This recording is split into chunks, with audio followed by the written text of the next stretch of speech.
ஓம் சாய்ராம், ஜெய் சாய்ராம். மனிதனின் மனம் நடந்ததை எண்ணி அதிகம் வருத்தம் கொள்கிறது.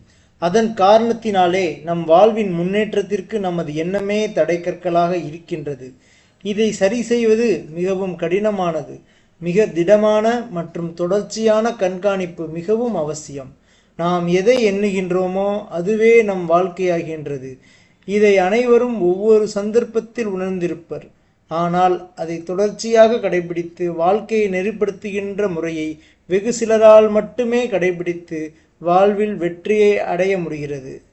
அதற்கு நம் சாயிடம் அனைத்தையும் அர்ப்பணித்தாக வேண்டும். நம் வாழ்வில் நடந்தது, நடப்பது, நடக்கப் போவது அனைத்தையும் அவரிடம் சமர்ப்பித்துவிட்டு எது நடந்தாலும் சாயியே பொறுப்பு என்று நம்ப வேண்டும். பொறுமையுடன் கூடிய நம்பிக்கை மிக அவசியம். உங்கள் வாழ்விற்கு எது தேவையோ, சரியானது எதுவோ அது நிச்சயமாக நடந்தே தீரும். எளிய முறையில் நமது மனதை சரி செய்ய நம் வாழ்விற்கு அவசியமான ஒரே ஒரு இலக்கை எடுத்துக்கொண்டு அது நிறைவேறும் வரை அதையே நினைத்து கொண்டிருந்தால் அதை நிச்சயமாக உங்கள் சாயி நடத்தி வைப்பார். சாயியை பணிக.